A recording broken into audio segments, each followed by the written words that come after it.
Thank you, Faye. Well, hello and welcome everybody to this webinar on using infographics, animations, and comics in digital learning. Before we get started, let's cover a few basics. So remember that you can post your questions into the question box throughout, and the team will try to answer them as we go. But please be patient because there are a few of you here today. Next, you can't use audio. Everyone's muted except me as the presenter. And in terms of what today is all about in a general sense, the aim of this webinar is to support practical delivery of rich visual assets for learners. So as part of that, my focus is going to be very much on practical things rather than theory. And I'm going to try to start right at the beginning without assuming any prior knowledge on your part. So hopefully that will work out for everyone. Right, so let's get started. Now, I know that there's likely to be a wide spread of interests and experience amongst all of you today, but hopefully, by the end of this session, you'll all feel better prepared to do three key things. Number one, decide on how best to use rich visual media like infographics, animations, and comics as part of your digital learning offering.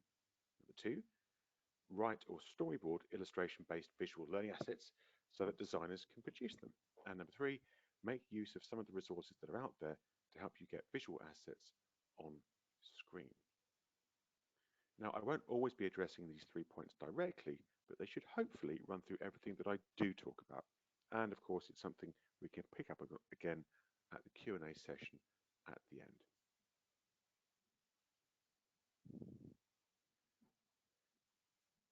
Okay, so who am I? My name's Daniel Whiston, and I'm a learning designer who also moonlights as a comics writer. Over the years, I've also written hundreds of animations and infographics. By writing, I mean that I've been part of a team that has produced animations, infographics, and comics for learning purposes and for entertainment. My role there has been like the scriptwriter for a movie, writing documents which other people then use to draw, design, and build the assets themselves. And we'll look at some examples of my work as we move through the webinar to illustrate the points being made. Okay, so let's look at what we're going to cover today. So, today I'm going to talk about how to produce engaging visual learning content. But as a start point, let's take a step back and consider a wider point to frame all of the specifics. So, if you talk to someone outside of this webinar about what you do, you might tell them something like, I work in digital learning, or I produce online experiences that teach people new things using new technology. And they probably say things like, that sounds really interesting. You must be really creative. What an innovative thing to do. And then they might even ask you for an example of something you've done. And then just possibly, you might have to show them something like this, which is not very innovative or creative, is it? And it's certainly not very engaging. The challenge is that a lot of online learning content is visually dull, text heavy, and something that learners skim through as quickly as possible. Why is that? Well, let's leave aside the issue of what we teach people for a moment and focus on how we present a lot of our ideas on screen. What's the problem? I would say that a lot of it comes down to a failure of aspiration and imagination on the part of lots of people in our sector. Now, those are two different things, so let's look at them one at a time. Firstly, let's talk about aspiration. So, no one consciously sets out to be average, but a huge problem in online learning is that we're much too used to dealing with what I call coerced user groups. A lot of people have to do this stuff because their manager told them to or to pass an exam.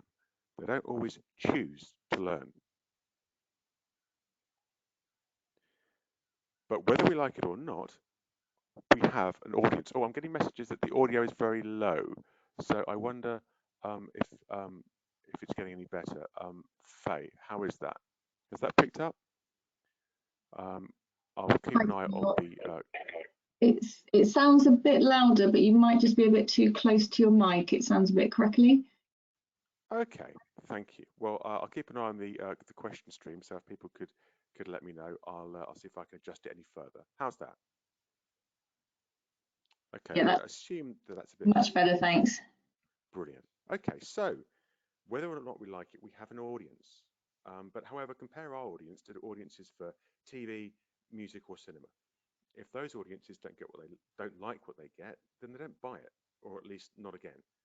But a lot of our industry know that people will be presented with digital learning content that they have to use, whether they like it or not. And so, although everyone talks about quality, it's not a live or die requirement, and so it often gets deprioritized. So that's aspiration. But if we do aspire to create the most engaging learning content we can, what then? Well, that's where imagination comes in. How do you make creatively driven learning content? Given years to work on it and the budget similar to a Hollywood movie, I'm sure that everyone here could come up with something amazing. But what can you do on a realistic budget and a short time scale? Encouragingly, the answer is lots of things. There are a variety of methods, approaches, and media types that you can use to design engaging visual learning content. So today, I'm going to look at three specific examples of that which go beyond eye candy and actually contain substantive learning content. Now, those are infographics, some kind of, quote, graphic visual representations of information, data, or knowledge intended to present information quickly and clearly. Then there are animations, sometimes also called motion graphics. And finally, comics, which are the rarest of the three, but which are a really effective way of communicating learning content. But before we go any further, let's have a quick poll.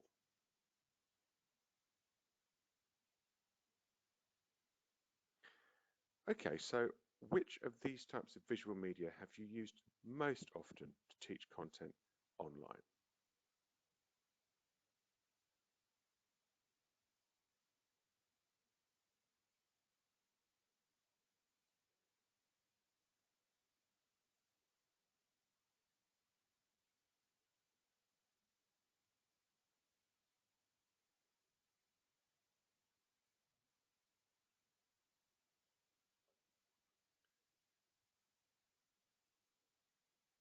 Okay, pretty much everyone has voted now, and there's a bit of a spread of results. I was expecting comics to be a distant third, and they are on a mighty 3%.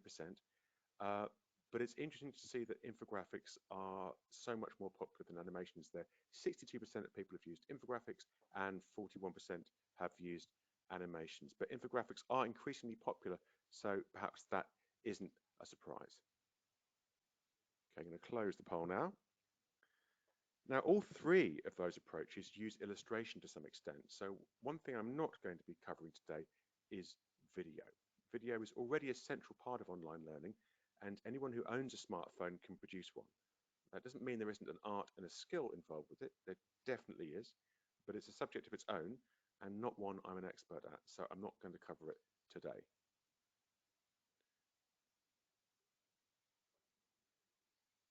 Okay, before I look at some examples of infographics, animations, and comics, I'm going to take a step back and talk about how and when to use them. What types of content are they suited for, and what are they not suited for? What works? What doesn't? Well, to be honest, if you have a strong visual idea and a good creative team, you can probably make just about anything work. But some things work much better than others. So to start with, infographics are good for subjects that have numerical or statistical elements that can be represented in visual sound bites, which make dense information easier to absorb. They also work well with processes, such as visual flows and sequences, and categories of information that already express well visually, such as maps or timelines. And they work very well with structured information like comparisons or hierarchies. However, infographics aren't always great with text-heavy information or information that's very extensive and can't be easily chunked, and they shouldn't be overly crowded in a visual sense. Good infographics aim to show, don't tell, and they avoid explaining in text what people can already see visually in order to streamline messages. Animations are great for hearts and minds messages and high-level intros to topics. They work well for grabbing people's attention and motivating them to learn more. So for example, they work very well as an engaging intro piece for an e-learning module, or they could be standalone elements within a micro-learning offering.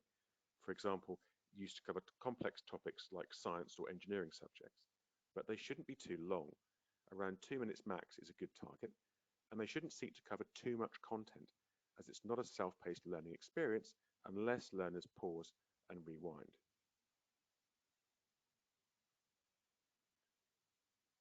Comics are great for scenarios and subtle characterization without the cost of video. They appeal to younger learners especially and can be used to generate empathy. They also have an infinite special effects budget, so you can use them in a very wide range of settings in a convincing way. But adults sometimes don't like reading them, and they aren't suitable for text-heavy or dense content.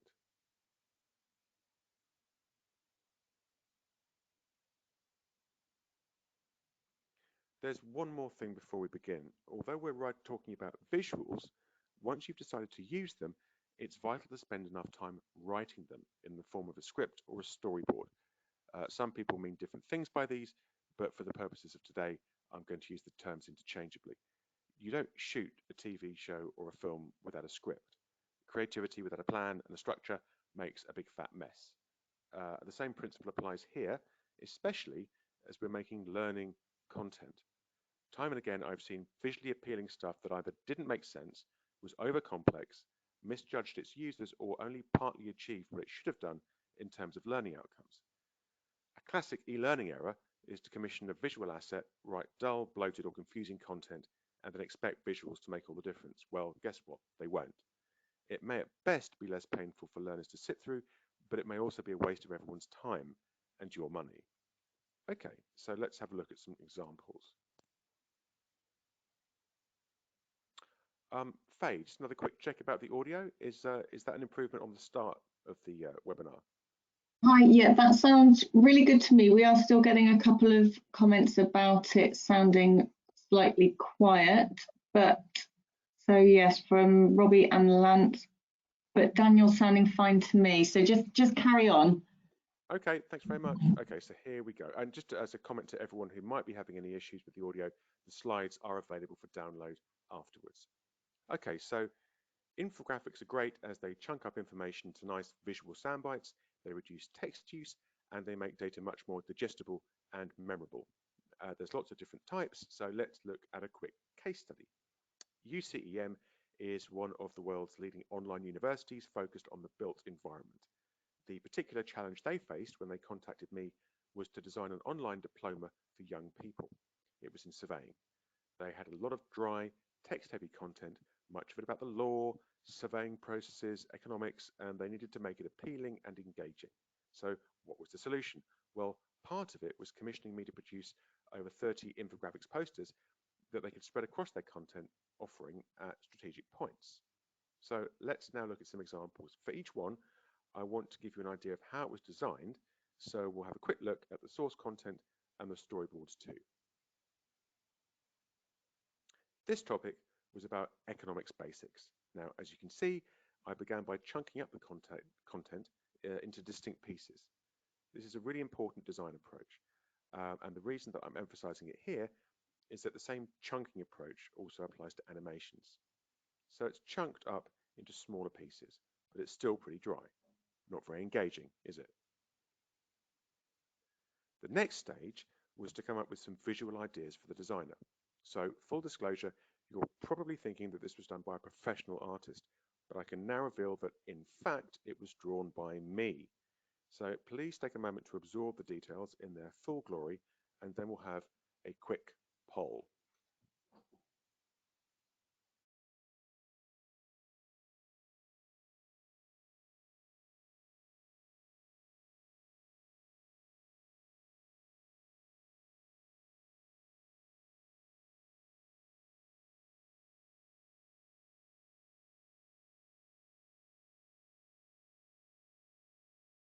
Okay, so who thinks they could draw something at least as good as the example you just saw?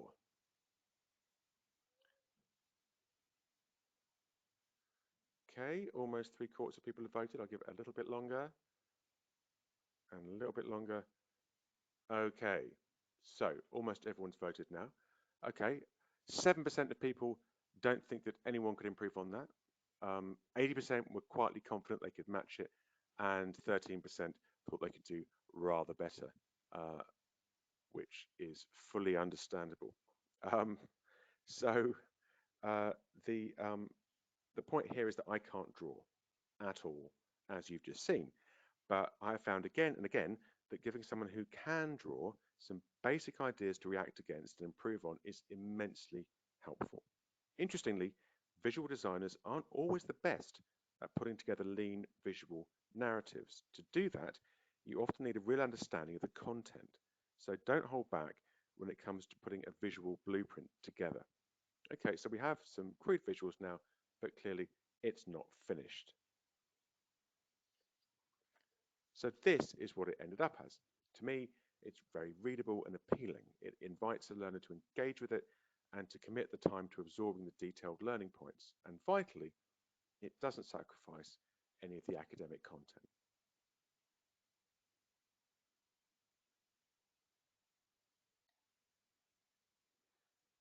Okay, so now here's some content for another one, this time on costings and cost plans. Again, it looks very dull. I can't say that I'd be too enthusiastic about reading it. And so again, as with the economics theory example, I chunked up the content into a script for a designer to work with and came up with a simple visual metaphor. And they turned it into this. Again, it invites the eye to take a closer look and makes the learner hopefully much more willing to engage with the learning process. So let's look at a few key points. Narrative design is a term that I really like. It comes from the games industry, but I think it really applies to online learning too. What are the narrative elements of the learning content? Or what's the high-level story the details are embedded within? In infographics, that story will produce an overarching visual metaphor. Is it a map? Is it a building site? Is it a board game? The possibilities are endless, but they should make sense given the content. Then you need to break down the content into chunks and sequence it in a logical visual flow. Sequence is important here. Our minds make sense of the world that way. So even if there doesn't seem to be a sequence that's very obvious, take the time to tease one out and present the information accordingly, and it will be much more memorable. Finally, as with all writing, edit harshly. Streamline as much as possible. For example, don't say with words what the images are already telling you. Okay, so now it's on to animations. Animations are great for communicating punchy messages with a lot of heart and emotional impact. They're very good at engaging people, and they fit well into larger marketing and communications programs, and they can make complex topics really engaging. Often in e-learning, animations are what we call the crown jewels, the centerpiece assets that the rest of the course are built around. So again, let's look at a case study example. So what was the challenge here? Well, Marshall e-learning wanted to communicate the business case for diversity. So what we wanted to achieve here was to change attitudes and behaviors. That involved looking at lots of reports with lots of data and numbers about inequality at work and the business and economic impacts of that. We could have tried to make a course out of it, but the noise, as it were, might have overwhelmed the message. As you can see, the data is very detailed, and it's clearly very important, but in many ways, there's just too much information to make an impact and get through to people, especially if you're trying to change people's minds about something. So we decided to produce a short animation focusing on the key points. Here you can see an example of the script format that I usually use to write animations. It's deliberately very, very simple. There are essentially pairs of table cells set against a timeline, with the timeline indicated here by the arrows, that specify the text or narration and then the corresponding graphics for each moment in the animation. Now I've used this for very complex visual styles and very simple ones, and it frees up the designer to add their interpretation on top of it with a very solid understanding of the learning points that need to be made. Okay, so now let's have a look at the animation that resulted from the script and the source content that we just saw. Now, don't worry, it's under a minute long. Oh, I need to get out of slide mode. Forgive me, guys. I will get there in a moment. I'm giving away all my secrets here. Okay, so here we go.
Okay, there we go.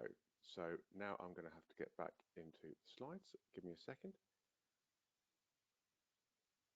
Okay, so there you have it, the resulting animation from the content and the script that you just saw. So in general, with animations, you need to focus. You need to focus on the basic story above all things. What is the visual metaphor? Then you need to decide on narrative style. Is it going to be audio or is it going to have subtitle text? Each presents benefits and challenges. Then, once you've decided on an approach, you need to avoid distractions and clutter. Stay focused and punchy. Think of YouTube there. And finally, try to use animation imaginatively. Think about transitions, surprises, and reveals. It will all make a big difference. Okay, finally, comics. This is the last thing that I'll be looking at today. But before we get into the comics in detail, it's time for another poll. So here we go. How old were you when you last read comics regularly?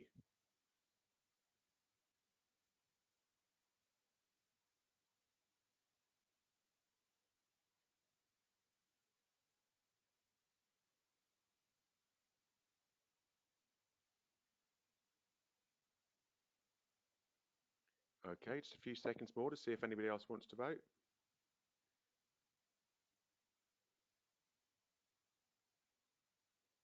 Okay, so over 90% of people have voted, so that's great. And interestingly, it was a dead tie at 29% for people who most frequently read comics when they were either 10 years older or younger, or 20 years to 11 years old. But no one, oh no, someone has voted. 6% of people have never read a comic in their life, but most of people have read comics 30 plus or between 20 and 30. So there's a clustering around people who are somewhat older who've read them, which is great. Okay, so I'm going to close that poll. So the results there was quite a spread. Most people had read them at some point, and perhaps slightly surprisingly, many people on this call have continued to read them into adult life. Now, in Western culture, comics are sometimes seen as a medium for the semi-literate, and there can be quite a lot of cultural prejudice against them, although that is changing. So if you aren't familiar with them, it really would be worth going to a bookshop and getting a recommendation and seeing what you think, because there's some great stuff out there. Now, comics in online learning is still pretty cutting edge for some people. However, it's an ancient media type, it's well established as a teaching medium, and it's surprisingly affordable. So I'm going to start in a moment by looking at an example that I produced for Takeda, a global pharmaceutical company. It was very important for them to train people about unconscious bias, and they wanted some new creative approaches that would resonate with a global audience.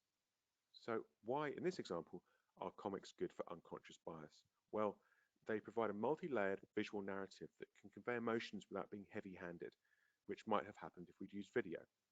And they also allow more subtlety and characterization, especially with a punchy, short learning experience. So we're going to have a look in a second and you can see what you think. As we do, in this specific example, please note that there are two strands to the story running in parallel from top to bottom, showing the contrasting experiences of two applicants for the same job. This was an approach I'd seen used elsewhere by an artist called Pencil Sword. So let's have a look.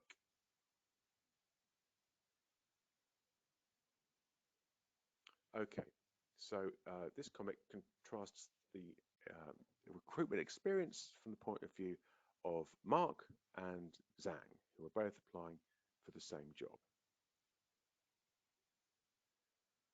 It then cuts to the recruiter's conversation when they review the CVs,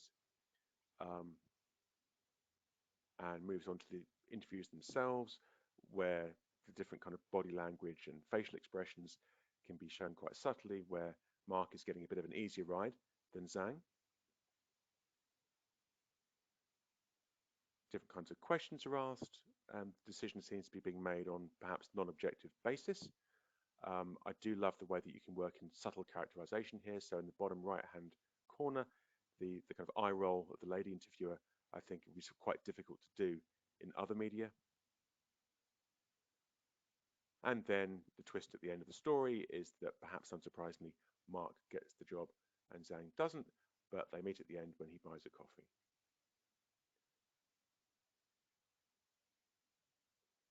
And then there's another example that I wrote for the BBC.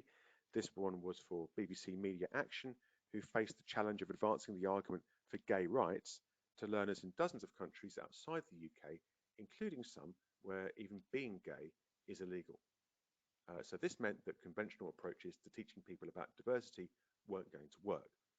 The client instead chose to go heavily down the metaphor and allegory route.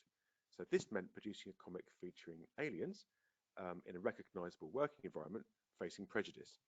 The discrimination that was covered focused on a range of fictional personal characteristics that nevertheless quite clearly mapped onto the real world issues that it wasn't possible to talk about directly.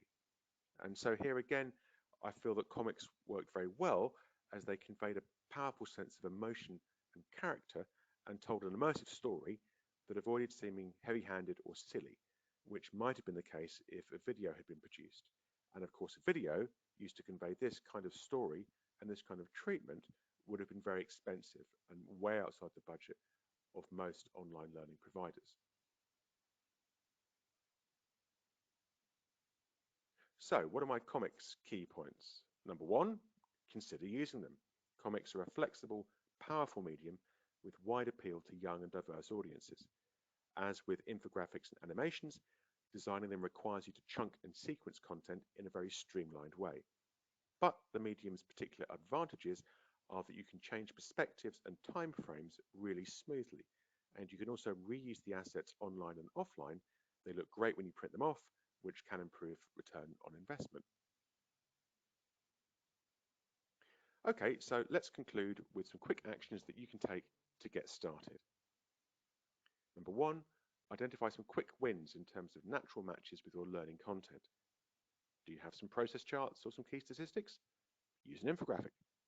Do you need to introduce a learning module or explain a short technical subject? Use an animation. Do you want to immerse learners in a specific scenario to make them reflect and empathize? Use a comic. Number two, write a script to give to a designer. And number three, potentially consider using some simple software tools to do it yourself, especially if budgets are pressed. So let's look at these last 2 points in a bit more detail. First, in terms of script formats, find what works for you in terms of expressing your ideas clearly and directly. With infographics, I tend to sketch them and take a photo. I then add supporting notes in a Word file. For animations, as you've seen, tables work for me in terms of the core requirement to construct a narrative timeline with audio or subtitles mapped against graphics. And when it comes to comics, it's all about breaking action down into specific panels, then adding text boxes and dialogue over the top. And if you want some examples, Google is your friend. There are plenty of templates out there. Then you may wish to make your own. So these software options are purely for indicative purposes to give you an idea of what's out there. And I must be clear that I don't use such tools myself, as I'm essentially a writer. So check them out and see what might suit you and your team. For infographics, you could have a look at something like Canva, Visme, Snapper, Infogram or Animaker.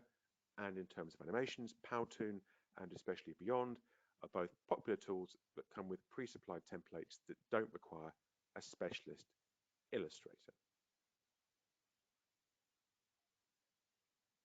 Finally, let's look at how to find specialist designers if you do need them. From my perspective, our industry has a blind spot in terms of not seeing itself as essentially the producer of a form of media, which it is. So one result of that is that we often make poor use of creative talent. And one specific way we do that is by fishing in a small pool. We tend to be quite bad at bringing specialist creatives, for example, scriptwriters and visual artists, into the industry. And as a result of that, we tend to reuse generalist designers.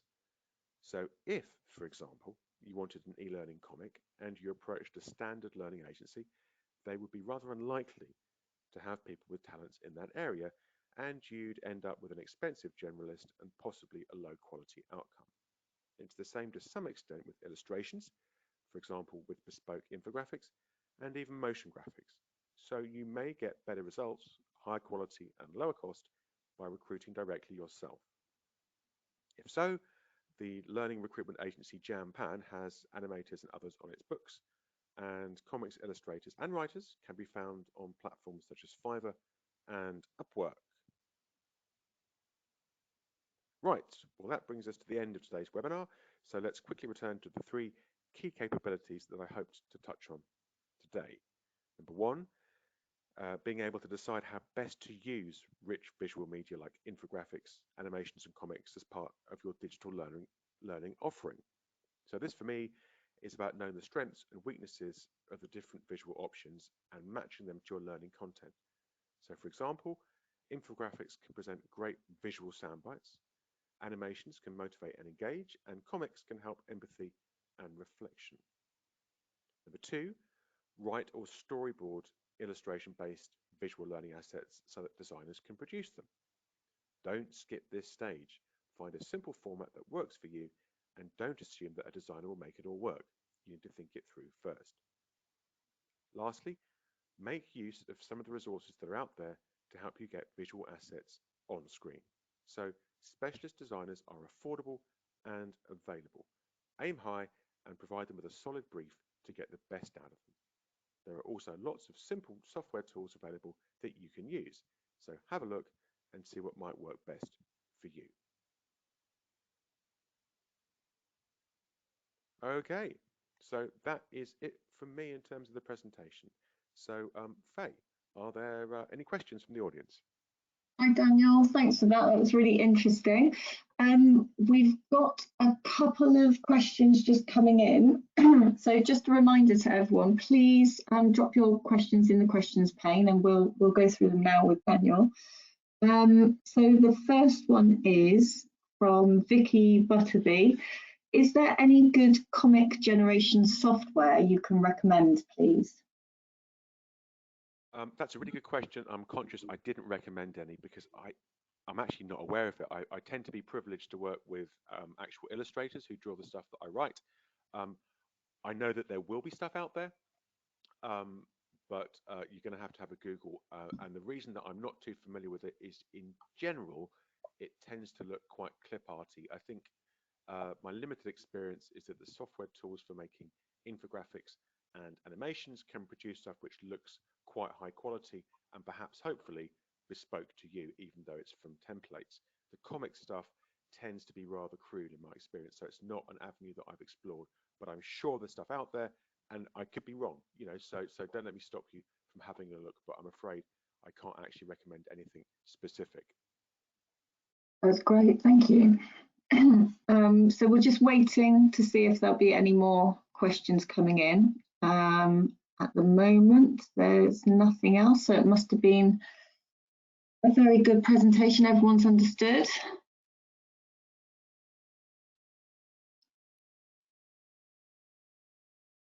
Okay, well, Faye, do you want to give it another minute or so in case anybody thinks of anything, and then we can, call it a day. That's great. We'll leave it a couple more minutes, see if anything comes in. Lots of thank yous.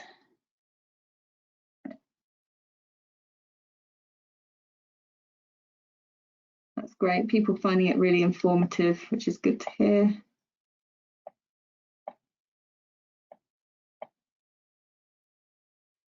So while we give it a couple more minutes, I'd just like to say thank you to everyone for attending from UFI. As you can see on your screens, there's the web address to sign up to our newsletter. So we have all of our information on funding rounds and future how-to webinars will be on there. The next webinar in the series will be with Mark Barthélemy, and he'll be looking at how to move to mobile. That one is scheduled for the 15th of July. So you can register on our website, or we will be sending out a link to register for that one in our follow-up email that will go out to all today's attendees in the follow-up email tomorrow. Okay, so we've got another question that's just come in. Is there anywhere you could direct me towards regarding evidence on effectiveness of these methods, information retention, etc., from Harvey Jones? Hello. Great question. Now, I'm afraid I can't give you anything solid, but what I can say is that the US Army, for example, did a survey of learning methodologies in the 50s, so quite a long time ago, which famously pointed to comics as being one of the most effective media for information transmission. But I don't have a link for you. But if you Google that, kind of American Army Research 1950s comics, I've heard that reference quite a few times, actually. There could be some data on that. In terms of visualization and effectiveness, more generally, no, I haven't. So I'm afraid you're going to have to look at that. But there is quite a lot of research out there. Annoyingly, the stuff that I'm more conversant with is the research on audio and audio and text overlays in learning, which isn't what you asked. But given I've started to answer on that tangent, for example, that research is quite detailed about how if you have audio and text reading the same thing at the same time, it can undermine retention. So I'm sure there'll be stuff out there if you just use accurate search terms, but that's unfortunately the only example I've come up against myself. That's great, thanks Daniel. Then we have another question from Steve Redpath. What's your view, I think this says, on PearPoint as a medium? Thanks, Faye. I'm going to assume that actually means PowerPoint, although that may Yes, not yeah. be what was meant. And if it is, then I suppose using it in this kind of format, webinars like I just did, it's what you make of it. I think if you're talking about doing visuals and animations, it does have, simple capacities, and it's much better than nothing at all. And I think I'm going to stick to my guns and say, if you spend a lot of time thinking about how to do it, and you kind of write yourself a simple script, and then use whatever capacity PowerPoint has based on that preparation, you may well end up with something quite effective. But I don't think that's what it's primarily intended for, so you'd probably be better off using other tools. Great, thank you. So the next question is from Callie Massey. How do you manage SMEs clients who want you to include everything when you're trying to filter content down, to keep an infographic engaging and show the documents you showed seem pretty short? What's the heftiest source piece that you've had to refine into an infographic, short animation or comic? Thanks for that question. I think probably the UCEM examples that I showed you, that project as a whole had very, very text-heavy content. And actually, I just showed you some extracts from the animation, from the posters that were produced. So that was probably the heaviest content load that I couldn't challenge because it was from a university syllabus. And so I would say, in terms of trying to get clients to be reasonable about what can work on screen, you just have to show them the results at an early stage and just hopefully get them to recognize themselves that less text, for example, works better than more, and that if you fit in everything that they think they need, it's going to become a bit of a mess. But that doesn't always work, and ultimately, if the client's paying for it, then they're going to make the decision. But I think showing them early on examples of text overload versus something more streamlined can really help. Um, and if you do have to go down the text-heavy route, then I would personally try and put it into a static infographic poster rather than an animation, because in an animation, and I've seen these before, we all probably have, a really text-heavy animation is just a waste of time because people can't absorb the information because they can't really pause it, or if they can and make notes, it defeats the purpose. So I would then shunt it into a static infographic poster and do my best to make kind of the visual metaphor match the text heavy content. So in the example we looked at earlier, having written artifacts on a desk with like coffee cups and paper clips and stuff to make it a bit less visually painful to look at, and then spreading out the text into a kind of scrollable, very long vertical kind of layout, so you don't try and cram it all into a single slide, would be another thing I'd try and do. That's great, thank you. So the next question from Ifa Gunku. Superheroes used in education for learners to express their emotion. I'm not sure if that's just a statement or something up for discussion. Superheroes, if it was a question about the use of superheroes in infographics and animation for learning, yes, I've definitely done it myself, including in this UCEM project. I think they provide a kind of visual language that especially younger learners are very familiar with, and you can use the kind of transitions and visual devices of superhero comics to put learning content in. You know, those kind of bam, pow, kind of electrified, sharp kind of speech balloons and impacts, and you know, all the kind of visual architecture that superhero comics use quite a lot. If you're able to work that into your learning content, then again it can make it more appealing and draw people in, because they're already used to those kind of visual narrative devices. So if you can make it fit the content, it can be quite powerful. Okay, so the next question from Harvey Jones. Do you have any tools for sketching, storyboarding, etc., that are especially good for collaborating and communicating with internal teams and external freelancers online, i.e. in the current situation? Yes, they will exist, but in my experience, sketching tools require a little bit of artistic ability and technical knowledge, which personally I don't really have. So I have found it has worked very well in the past to literally just sketch my ideas with a pen or pencil on a piece of paper and take photographs. And I tend to find that's a much quicker way for me to express my ideas clearly, and then maybe mark them up with like little asterisks and numbers and stuff, and then kind of, you know, maybe write a Word document which cross refers to the sketch, but to kind of not try to finesse things too much. Firstly, because I'm not very good at it, and secondly, because the visual designer will take that brief and make something fantastic out of it, and I should get out of their way. So I think making a basic wireframe myself, using traditional, you know, hand drawing tools, and then taking a photograph and embedding that into a collaboration tool would be the way that I would tend to go about it myself. Thanks. So Diane Bullock makes an interesting point. She's brought up, I guess using something like Superman or another well-known character could breach copyright. Is that something it would breach copyright with bells on. Yes, DC Comics would send a hitman around your house and tell you to stop.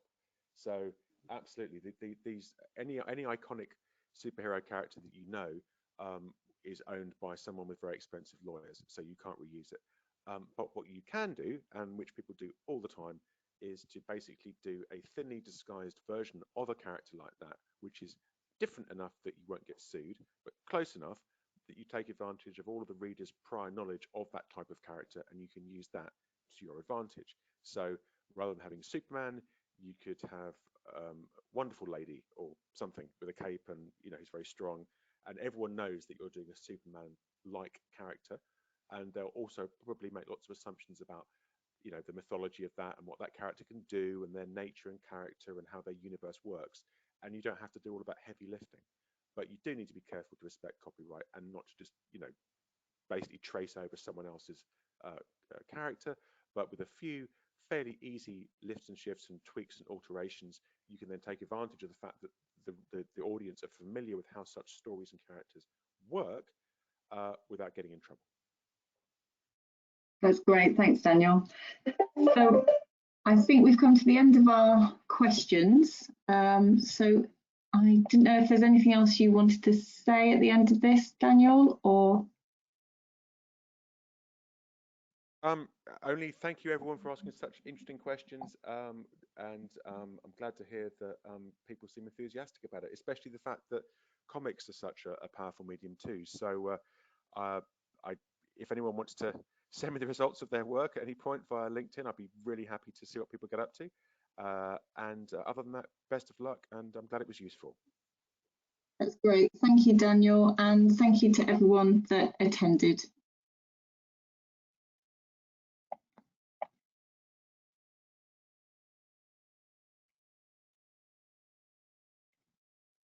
Yes, thanks everyone. Okay, Faye, so I guess that's it for us.